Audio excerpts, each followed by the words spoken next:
Questions to the Prime Minister. Michelle Donovan. Question 1, Mr. Speaker. Thank you, Mr. Speaker. The House will be aware of the dreadful accident that occurred at Didcot Power Station yesterday afternoon, in which 1 died and 3 are missing. I know the whole House will join me in sending our condolences to the family and friends of the victim and our best wishes to those who are still missing or were injured. I also want to pay tribute to the quick and incredibly brave actions of our emergency services, who dealt with the incident with typical professionalism. The Health and Safety Executive will carry out a full investigation to find out what led to this tragedy. Mr. Speaker, this morning I had meetings with ministerial colleagues and others, and in addition to my duties in this House, I shall have further such meetings later today. Michelle Donovan. Thank you, Mr. Speaker. I'd just like to associate myself and the people of Wiltshire with the Prime Minister's sentiments on today's occurrence in Didcot. Wiltshire has successfully integrated a number of Syrian refugees already, including babies and children that otherwise might have frozen or starved to death in the camps. However, there has been a serious delay by the Home Office, despite Wiltshire's Council's claims to have tried to have introduced more into the area. I would like the Prime Minister to tell us what more can he do on this matter. Can he look into it? And can he also outline what can we do to fulfil our moral duty to these desperate people? Well, first of all, let me pay tribute to Wiltshire Council and to the many councils up and down our country who have done a magnificent job in integrating and taking in Syrian refugees and their families, finding them homes, finding them schools, and I hope in time finding them jobs too. If you look at what has happened across Europe in terms of the relocation and resettlement programme, actually Britain has done far better than any other country in terms of this sort of resettlement programme. We said 1,000 by Christmas. We've delivered 1,000 by Christmas. My honourable friend asked what more we can do. Well, first of all, I will make sure that she can meet with the Home Office to talk about how we can make sure this system works well. We'll continue to invest in the Syrian refugee camps, not least with the $11 billion that we raised at the landmark London conference, and we'll continue to do what we can to deliver the 20,000 Syrian refugees that we said we'd take into our country. Jeremy Corbyn. Thank you, Mr. Speaker. Thank you, Mr. Speaker. I want to echo the Prime Minister's tribute to all of the emergency services in dealing with the major incident in Didcot. Our thoughts are with the families of the person who died and those with the families of those who are missing or injured. We rely on our emergency services and we should make sure they're always there for all of us. The NHS staff survey published yesterday shows that 9 out of 10 junior doctors already work extra hours beyond their normal contract. The survey also showed falling morale amongst this vital group of staff. What does the Prime Minister think the Health Secretary's veto of a deal and imposition of a contract will do to their morale? Well, first of all, the Health Secretary did not veto a deal. What we've had is for 4 years discussions about how important it is to have an NHS that works on a more 7-day basis. But let me pay tribute to the fact that so many in the NHS work so hard already at the weekends. But what matters is making sure we can have a genuine 7-day NHS. And what I'd say to junior doctors is that no junior doctor working legal hours will receive a pay cut. This contract will not impose longer hours. In fact, it has tougher safeguards to make sure it reduces the hours that are worked. We're not seeking to save money from the new contract, and nights and Saturday evenings and Sundays continue to attract unsocial hours payments. This is a good deal from a government that is putting £10 billion more into our NHS. Jeremy Corbyn.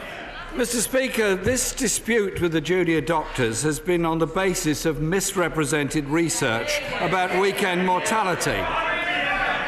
I'll read the Prime Minister what the researchers themselves say, and I quote, "It is not possible to ascertain the extent to which these excess deaths may be preventable. To assume they are avoidable would be rash and misleading." So is the Prime Minister and his Health Secretary being rash and misleading with these figures? Yes. Let me agree with the right honourable gentleman about something, which is this dispute has been plagued by scaremongering and inaccurate statistics. The British Medical Association, in their first intervention, said that this was a 30% pay cut. That was completely untrue. In fact, it was so untrue that they had to take their pay calculator off their website and they never put it back up again. Now let me answer very directly the question about excess deaths. The 6,000 figure for excess deaths was based on a question asked by the Health Secretary to Sir Bruce Keogh, the medical director of the NHS. Now we've had time to go into these figures in more detail. I can tell the House this, that the Health Secretary was indeed guilty. He was guilty of an understatement. The true figures for excess deaths at the weekend are 11,000, not 6,000.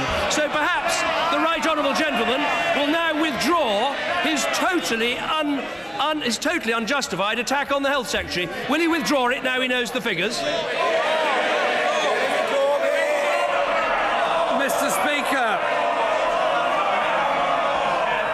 Mr. Speaker, it's just worth reflecting for one moment. There is no dispute with the junior doctors in Scotland or in Wales because their governments have had the sense to reach an agreement with the junior doctors. He must also be aware that the vast majority of the public of England are on the side of the junior doctors, not the Secretary of State. But the situation actually gets worse, Mr. Speaker. A Freedom of Information request by the BBC today reveals that when asked for the source of the Health Secretary's statistics, civil servants in the Department of Health decided to, and I quote, offer up the most bland statement possible that would neither confirm nor contradict the Health Secretary's statement. Isn't it time that the Prime Minister and the Health Secretary actually apologise for what they've done and correct these statements and, indeed, while they're about it, reach an honourable settlement with the junior doctors?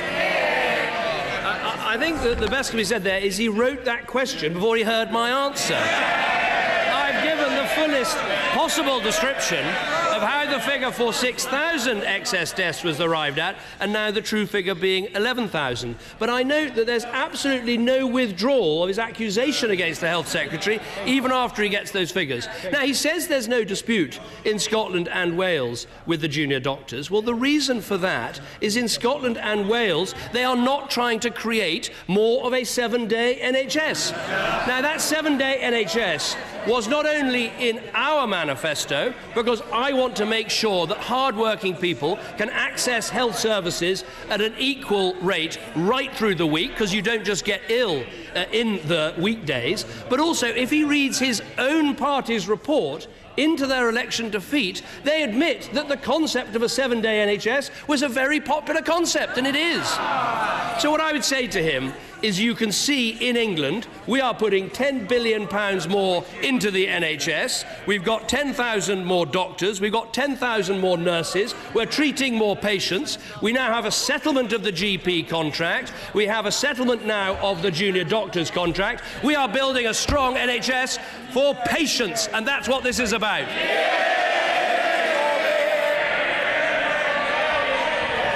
Mr. Speaker, we all want a strong and successful NHS.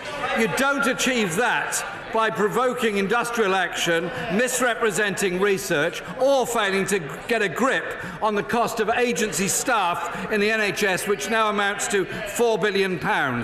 Indeed, in the Prime Minister's own local NHS trust, it's overspent on staffing costs by £11 million this year, yet has managed to spend £30 million on agency staff. Will the chair of the Oxford anti-austerity campaign be writing another letter to himself, asking his local, asking on behalf of his constituents for the Health Secretary to intervene and support his local NHS? I'm very proud of the NHS in Oxfordshire and everyone who works in it. And having met recently with the head of the Oxford Radcliffe Trust, I know that he supports this move towards more 7-day services. That's absolutely vital. Ask my mother. Oh, I think I know what my mother would say. I think she'd look across the dispatch box and she'd say, put on a proper suit, do up your tie, and sing the national anthem.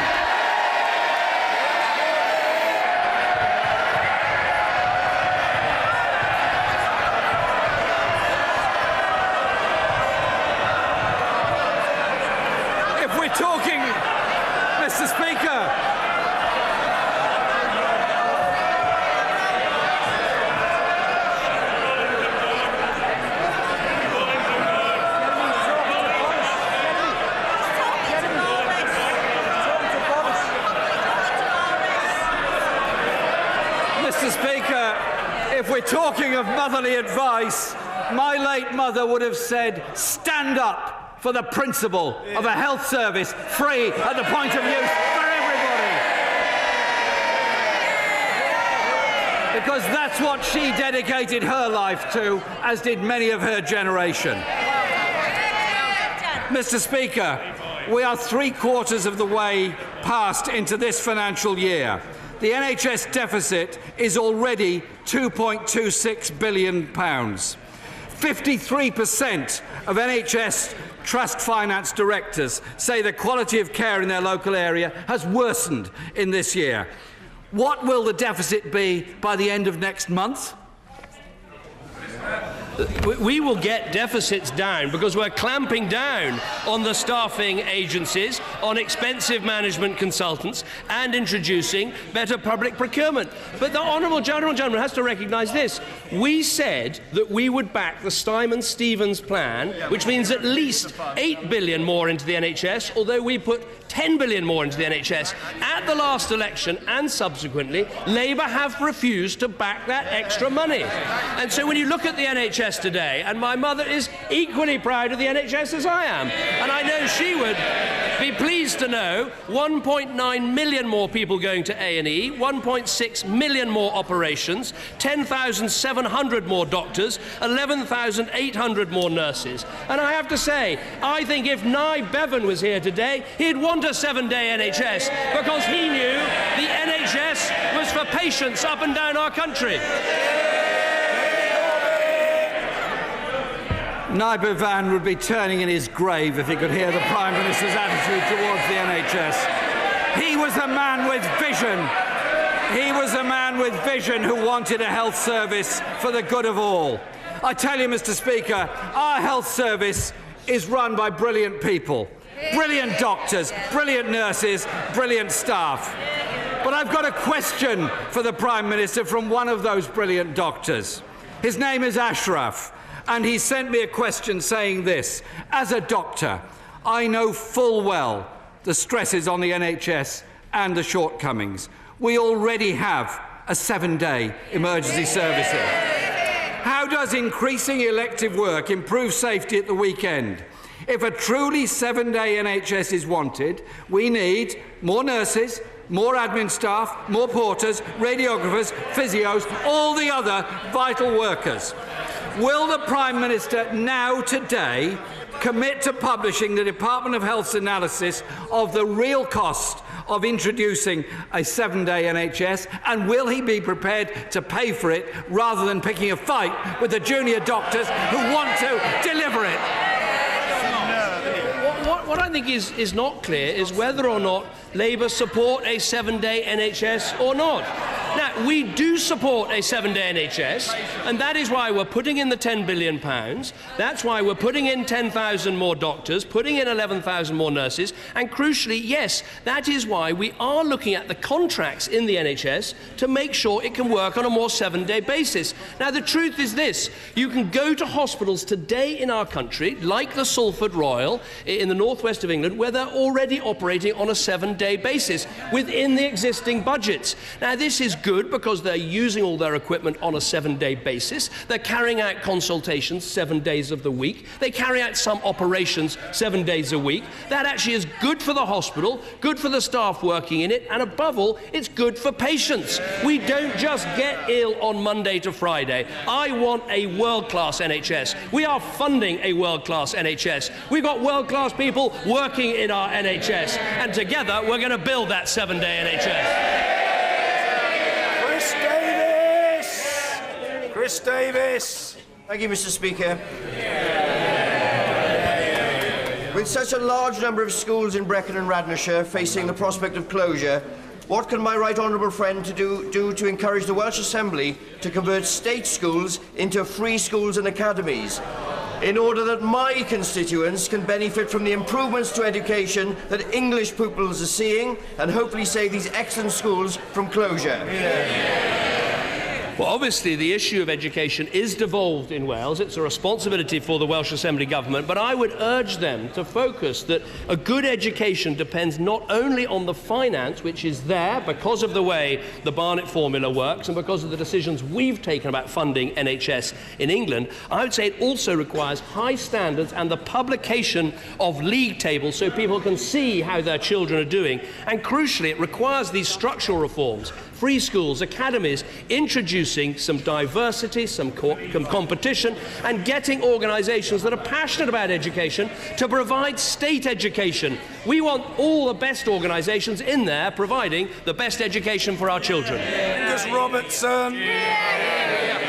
Mr. Speaker, may I begin by associating the Scottish National Party with the comments of the Prime Minister and the Leader of the Labour Party in relation to the tragedy in Didcot. Our thoughts are with all of those who have been affected. Will the Prime Minister congratulate the Scottish Government and his own colleagues who secured a deal on financial arrangements for the next phase of Scottish devolution? The Treasury position initially endangered £7 billion of public funding in Scotland. At the beginning of this week, that was reduced to £3 billion. Yesterday morning, it was £2.5 billion. What changed the mind of the Treasury and helped them agree to a deal that will make Scotland no worse off? Well, let me agree with the right honourable gentleman. This is an excellent deal.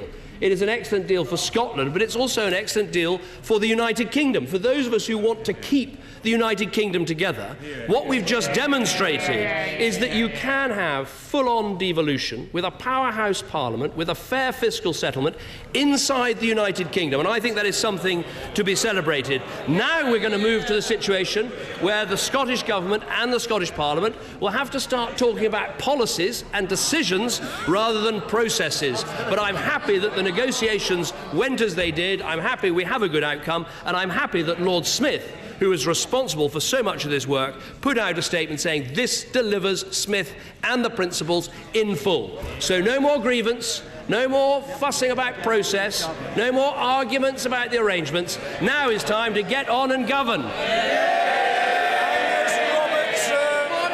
Speaker, and we're indebted to Scotland's Finance Secretary John Swinney and Nicola Sturgeon for securing a no-detriment deal for Scotland.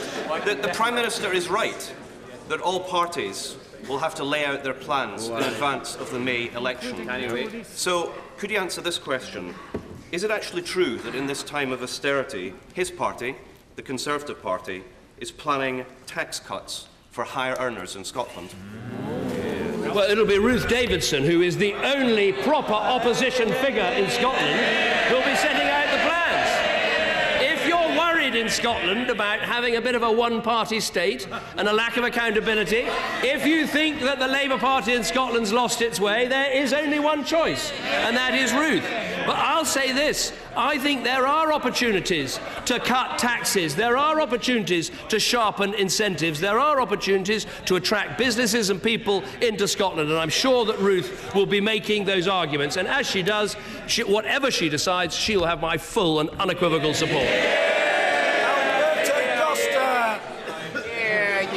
Thank you, Mr. Speaker. A recent survey undertaken by Blaby District Council showed that 96% of the 1,100 residents surveyed were satisfied with my council services.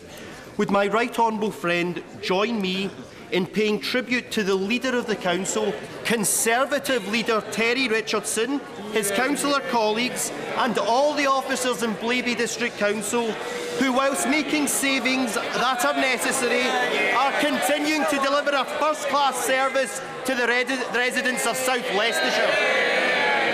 Well, I'm happy to join my honourable friend in doing that, but he does make, I think, an important point, which is, yes, we had to make difficult spending decisions, not least over the last 5 years, but satisfaction with local government services actually went up. And I think this proves a larger point, which is you can reduce spending levels, find efficiencies, and provide better services at the same time.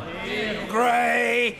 Indeed, Mr. Speaker. My constituent, Frank Wason, is on long-term sick leave due to severe depression, but he is no longer entitled to sick pay, was turned down for ESA and cannot claim JSA due to his job being kept open for him. Mr. Wason cannot leave his highly skilled job as a chef due to the threat of punitive sanctions, leaving him with no income. Will the Prime Minister look at Mr Wason's case specifically, but also the wider issue of people with mental health issues who are unable to work being expected to live on fresh air?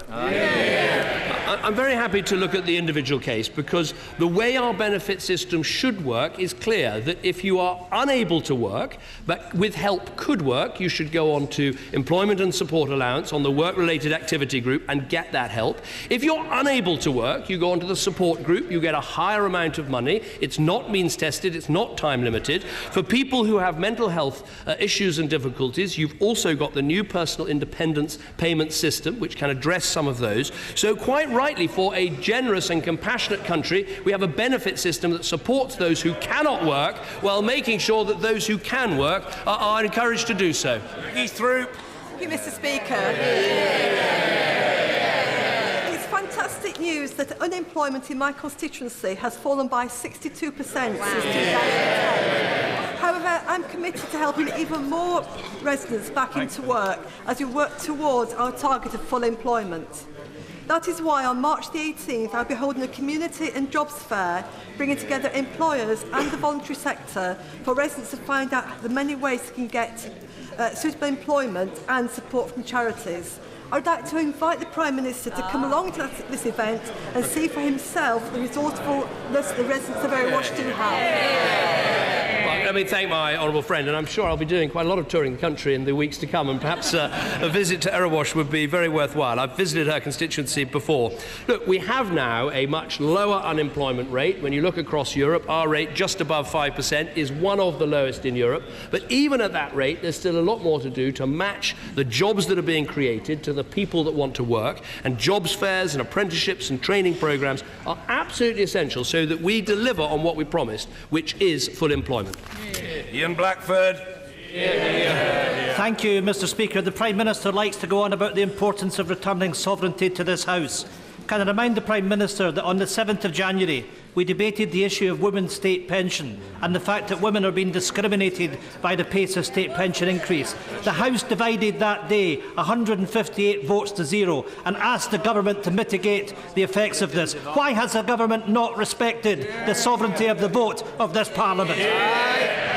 Well, first of all, I'd argue very strongly we are not discriminating against women. What we're making sure is there is an equal age of retirement, and that's right. And to women who have been discriminated against in the pension system in the past, the single-tier pension means many more will be retiring with a full pension. And as they do so, they have the triple lock of knowing pensions will always go up by wages, prices, or 2.5%, whichever is the highest. That's why pensioner poverty is at a record low. And that's why pensioners know they can live in security and dignity in our country. Craig McKinley.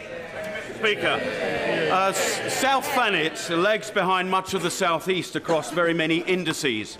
I've launched a new body locally, the Ramsgate Regeneration Alliance, that brings together businesses and community groups. Can I invite my right honourable friend and the Coastal Communities Minister to this gem on our doorstep to see for themselves what it could and indeed should be? Well, I'm very happy to put Ramsgate on my tour list for the coming months. And we all remember the historic battle that he fought in that constituency. Look, we have set up the Coastal Communities Fund, and we have a dedicated minister in the government to try to help coastal communities, and I will make sure that officials from his department meet with this new alliance and make sure they look at the Ramsgate Coastal Community team and what they can do to help. Speaker, for 2 years, my constituents and I campaigned against the development of a luxury skyscraper.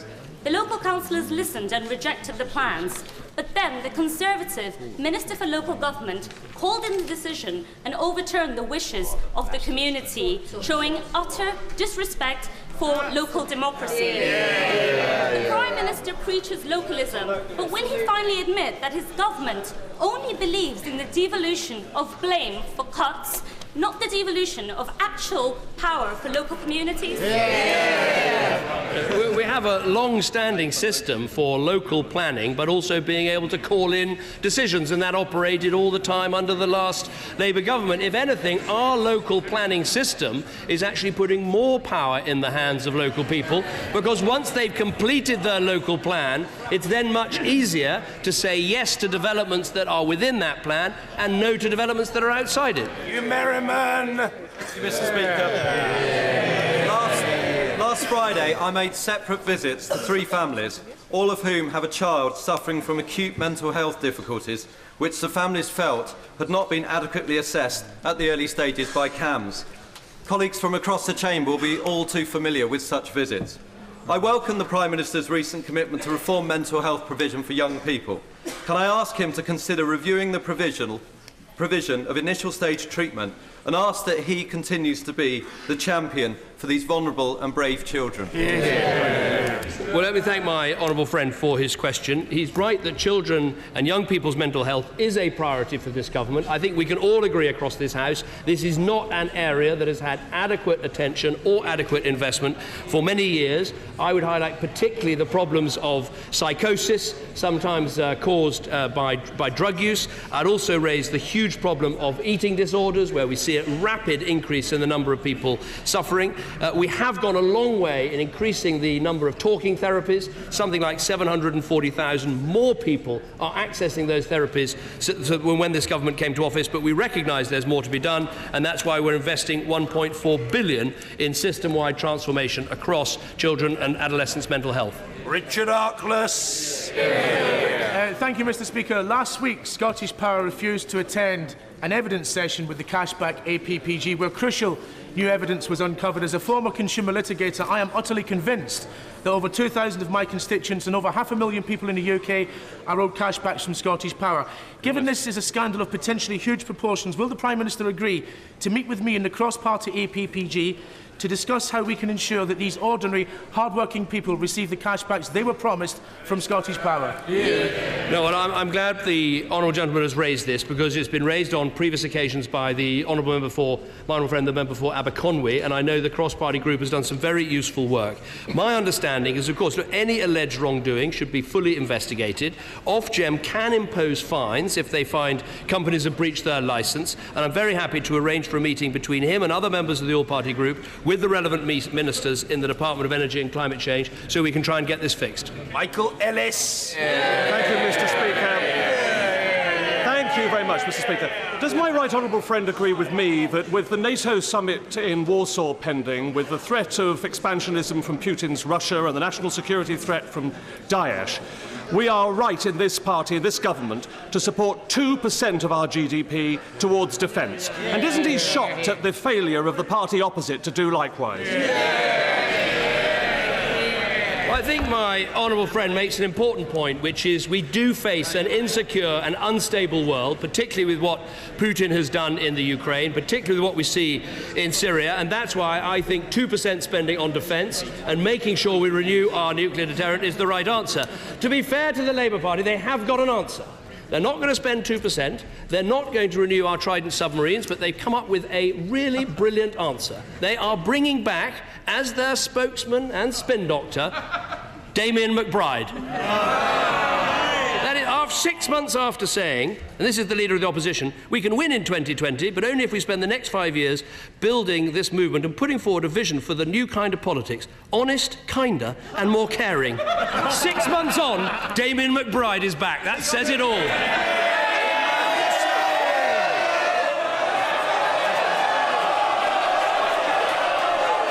Mr. Speaker.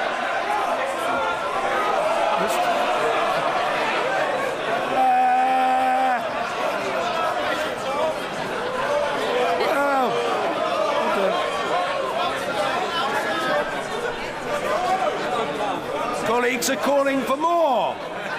There will be more. Imran Hussain. Thank you, Mr. Speaker.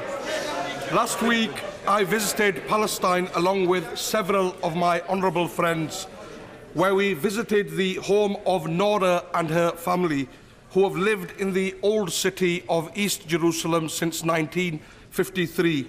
However, Israeli settlers are now trying to force Nora from her home of over 60 years. And there are many other cases. Does the Prime Minister agree with me that illegal settlements and constructions are a major roadblock that hinder peaceful negotiations? And what is this government doing to help prevent the infringement of into Palestinian lives and land? Let me say, I think the question the honourable gentleman raises is incredibly important. Look, I am well known as being a strong friend of Israel, but I have to say the first time I visited Jerusalem and had a proper tour around that wonderful city and saw what has happened with the effective encirclement of East Jerusalem, occupied East Jerusalem, it is genuinely shocking. And so what this government has consistently done and gone on doing is saying, yes, we are supporters of Israel, but we do not support illegal settlements. We do not support what is happening in East Jerusalem, and it's very important that this capital city is maintained in the way it was in the past.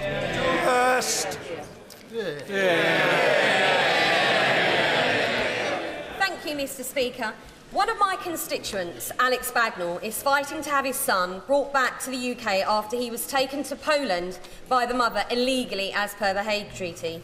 Will the Prime Minister outline what interventions the government can make to EU and Polish authorities with regards to the Hague Convention in order to help British families with the safe return of their abducted children, to offer hope to devastated families like my constituents, the Bagnalls? Well, my honourable friend is absolutely right to raise a case like this, and sadly there are far too many of them in our country. The straight answer is that the return decision is, of course, for the Polish court, and governments can't interfere in the decisions or processes of another country's justice system. But we do have the International Child Abduction and Contact Unit at the Ministry of Justice. They've been in constant touch with Mr. Bagnall. They're processing his paperwork. They're chasing their counterparts in Poland for information. And I will make sure the Foreign Secretary is aware of this case and does everything he can to help her and help her constituent. Thank you, Mr. Speaker. Oil and gas has contributed over £300 billion to Treasury coffers. The Scottish Government, trades unions and Oil and Gas UK are calling for reductions to the headline rate of tax to support the industry in its hour of need. Yet instead of the so-called broad shoulders of the UK, what we see are the slopey shoulders of the Prime Minister, repeatedly dodging his responsibilities. Will he commit to reduce the tax level on oil and gas and support this vital industry? What I would say to the honourable gentleman is, first of all, in the budget last year, we reduced the burden of tax on oil and gas, something we were able to do because of the broad shoulders of the UK. And now let us just examine what has happened since that time. Oil and gas revenues are down 94%. If there weren't the broad shoulders of the United Kingdom government, if instead this was a genuinely fiscally independent Scotland, there would be a massive black hole in your budget. You would be cutting welfare, you'd be cutting spending, you'd be putting up taxes, you'd be facing a financial catastrophe.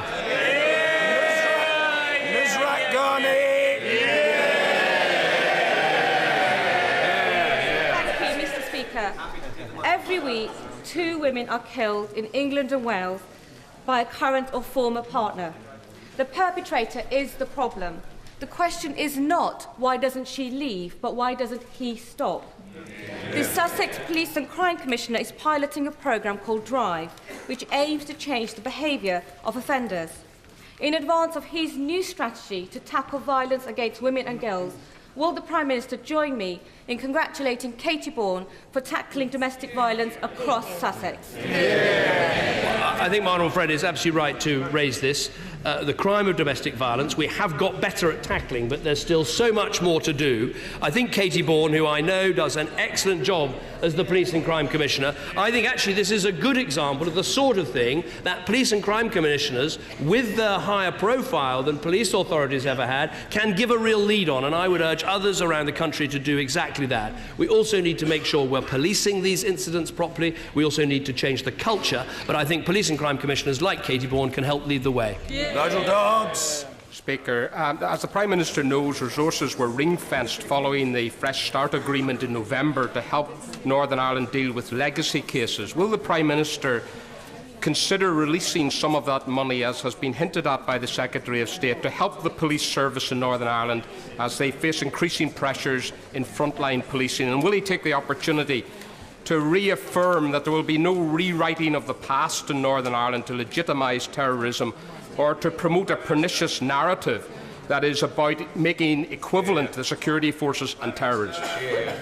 Well, what I'd say to the right honourable gentleman is that the Fresh Start agreement was a good agreement, and an important part of it was dealing with these legacy cases and making sure they were dealt with more quickly.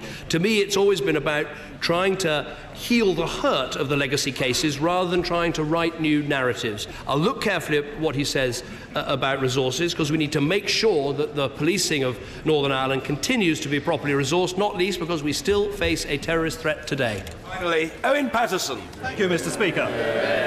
The United Kingdom endorses the Code of Good Practice on Referendums published by the European Commission for Democracy Through Law. It says equality of opportunity must be guaranteed for the supporters and opponents of the proposal being voted on, and equality must be ensured in terms of public subsidies and other forms of backing.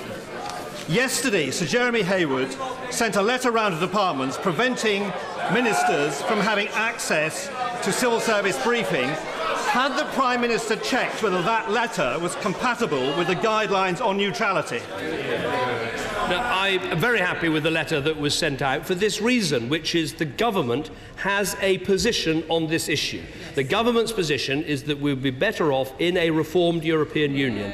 Ministers are able to depart from that position and campaign in a personal capacity. That is, I think, a very important statement. It's right in terms of how we go about it, but it does not mean the government is neutral. It doesn't mean the civil service is neutral. The government has a policy from which people can depart. As for the funding of the referendum campaign, we now have very clear laws in place and rules in place, and the Electoral Commission, to make sure that both campaigns are funded properly. And I think that is good for our democracy. Order!